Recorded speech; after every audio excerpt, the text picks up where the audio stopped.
I think any business owner, as they go through their journey, at some point is gonna have the thought, you know what, this, I'm done, I'm selling it all, I'm moving to the beach, right? I can't do this any longer.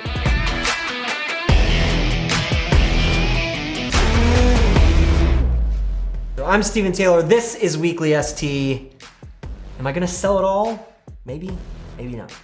Let's talk about it. Follow me every single week. I share videos. For the last 10 years, I've created a multi-million-dollar cybersecurity IT support company here in Chicagoland, and I refuse to settle and live a mediocre life. I'm looking for a wholly successful life in everything I do and living shifted. Like and subscribe and stay with us every single week for more. This, I'm done, I'm selling it all, I'm moving to the beach, right? I can't do this any longer. And I think if you're not having those feelings at some different points throughout the journey, you're probably not up to enough and you're probably not doing enough. And you're not trying to, take some risks and grow and do some big things. And so it's very normal, right? It feels like, oh, this is only me, but the reality is all of us are thinking that at some point on our entrepreneurial journey. But it's when those thoughts start to really sink in and it becomes this common thing that, people, and especially now, given the time, there's a lot more time to think about things, a lot more time to, maybe look at your life and what you're doing and things like that. And so a lot more of these discussions have been coming up, for people. Is it time for me to sell? Should I go do something else? Should I do this, right? On my journey, yeah, I've had these days, right? I've had these thoughts. And so I've been putting more time into thinking about it and why is this coming up or why am I feeling this way, right? And read some books along the same lines too. And I'll spoil it for you, I'm not selling and I'm not going anywhere, right?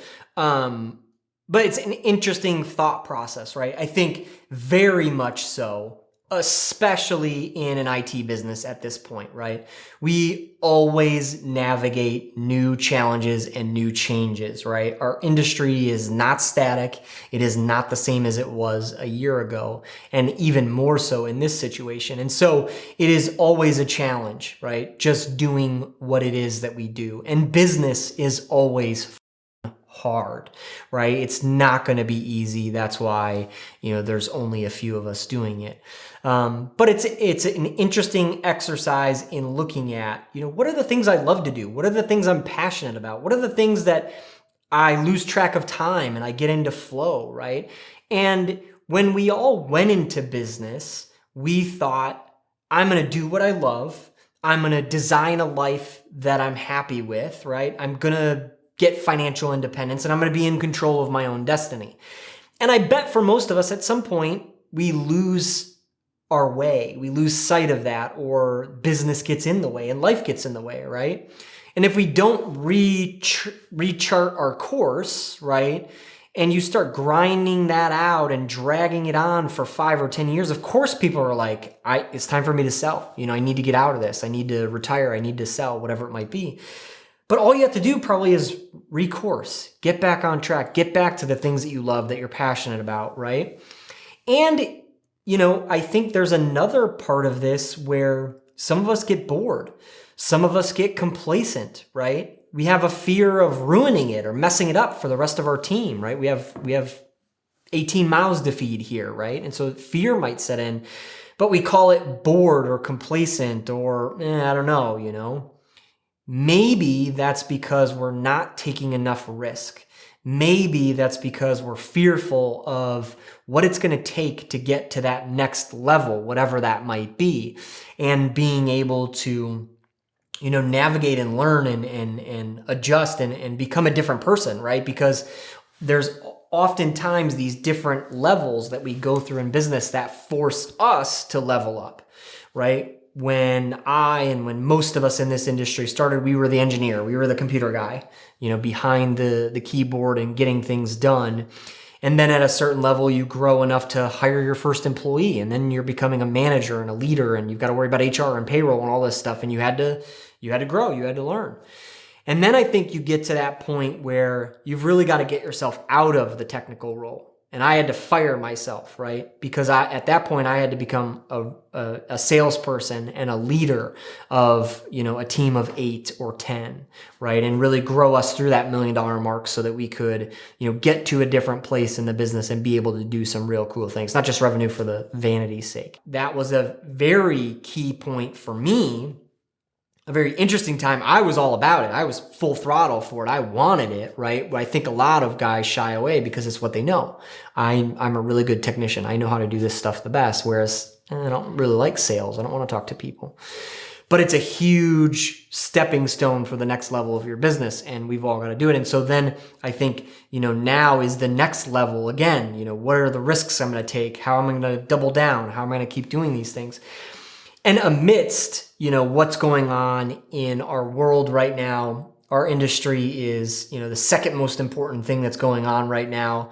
But we are looking at, we're in this lockdown. That's the reality. We have to, act accordingly. And then are we looking at a recession? I think it gives us huge opportunity, right? There's going to be a lot of businesses scaling back, yes, and that's going to be challenging.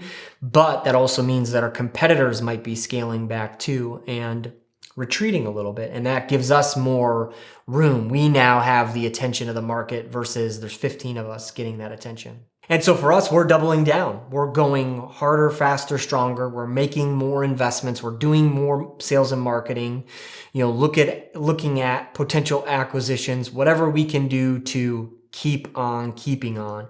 And so for us, it's an exciting time. Yes, there's all this stuff going on. And yes, there's going to be challenges. And yes, we're going to have to adjust to that. But what can we control? What we do about it and how we react to it. And so for me, we're going double down on everything we're doing again, which, I talked about this last year, we were doubling down, right? And we did, and we will continue to grow through this. And so I'm more optimistic and more positive about this given the constraints and the challenges, but nothing I can do about that, only what we can control. So, the industry that I fear for the most is the restaurant business, right? They were operating on razor thin margins before, heavy, employee counts, food costs were up, right?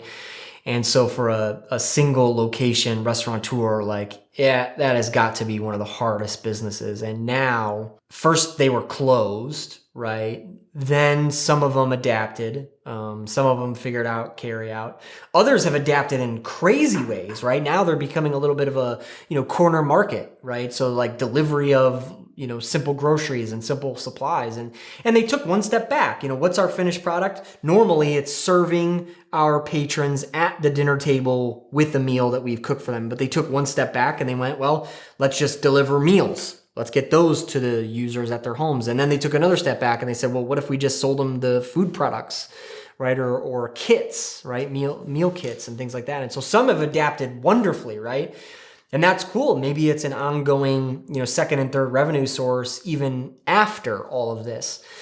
But others, and sometimes for good reason, fine dining doesn't exactly translate very well into carry out. I get it, right? So I fear that industry, there will be, some negative impact and some lasting, unfortunately, impact because you can't save them all either. You can't just throw money at that problem. It's not going to fix it. So certainly the world is going to change after this. Yes, a lot of businesses are going to be impacted. It might look like, that consolidation phase where before, we probably have, a few hundred, if not 1,000 competitors in this Chicagoland market. Nationwide, there's something like 25,000 MSPs. So consolidation will be a part of that. And that can be good. That can be good for everybody involved, right? Two businesses come together. They can be more efficient. They can take the good from both sides, right?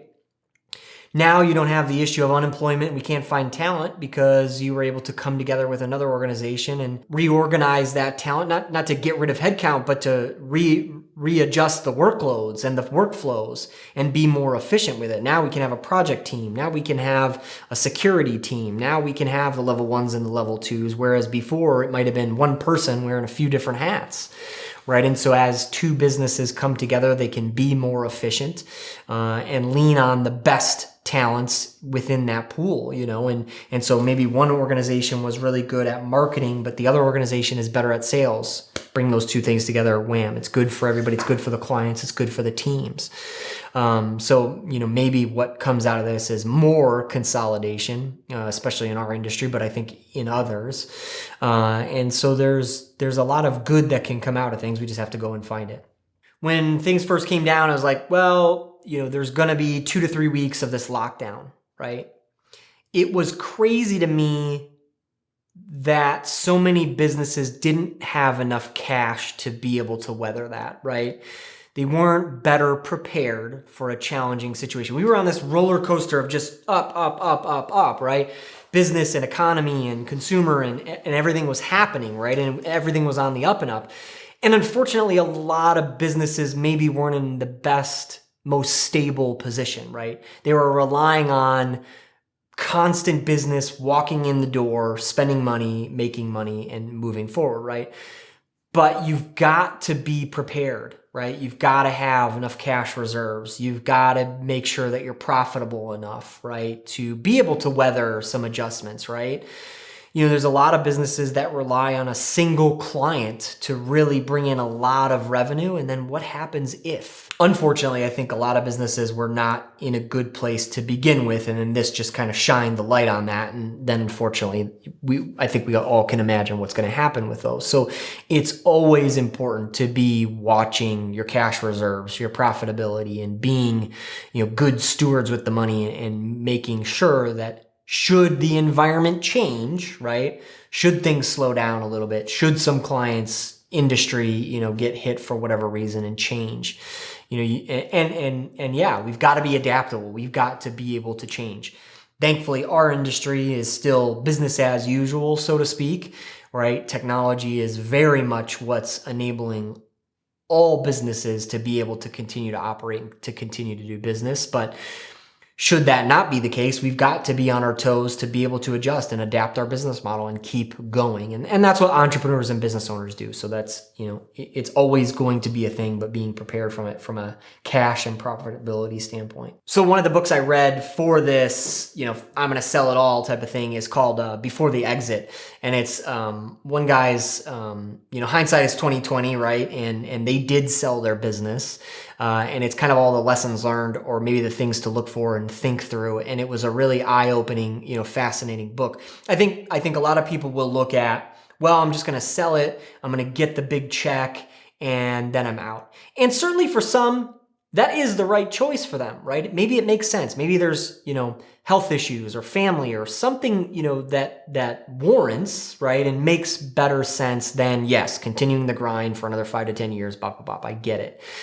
But for a lot, I think we might look at it as the easy way out. Well, I'm just gonna sell it. I'm gonna get my big check and I'm gonna go live on the beach, right? And that probably just doesn't gel with who you are or what you really want in life. It sounds like the grass is always greener. And so this book really gets you to think about those kinds of things and what you really want out of life. And I always go back to, like I've said, I may not build the very biggest and the very best business because I'm not willing to sacrifice the entirety of my life to do it, right? Yes, to get a successful business up and running is hard work, and you have to dive in and give it everything you've got. And for me, that was a 5-year thing. Then at that 5-year point, when we got some stature, we were more established and we had a team, I was able to really look at that balance and adjust how I wanted and what worked for me. And my way is not the way, and I don't expect anybody to look at the way I live my life and, want to copy and paste it. But I am excited to help others and to talk about the ability to run a successful business ongoing, for the next 20, 30 years, create impact, impact your teams, your clients in good ways, impact our communities and do a lot of that stuff and grow and get bigger so that we can do more of that good stuff. But at the same time, being able to live life and have good balance and have success in all tenets of life, not just, well, he was a really good businessman. Well, he was really financially successful. No, I want it in all tenants, right? And that's what's important to me, and that's how I'm designing it. I'm choosing to design it that way and move forward. And so, Before the Exit, great book on really looking at, what is it that you really want and what is it that you're really struggling with? I think if a lot of us go back to our roots and really look at why we started our businesses in the first place, we'll soon realize that we've just gotten off course a little bit, that we've gotten off track. And certainly in this situation now, there's a lot of time for reflection and thinking and maybe being able to retool and kind of re-gear where you're at and get headed back in that direction where you see, yourself in the next 5 to 10 years, whatever it might be, versus, just selling it all and moving to the beach, so to speak. Thanks so much for watching. How many times a week have you thought about selling it all and giving up? And leave some comments. Let's have a dialogue about this. I've been reading more and more from others, really reflecting on this, and I think it's a great dialogue for us all to have together and share.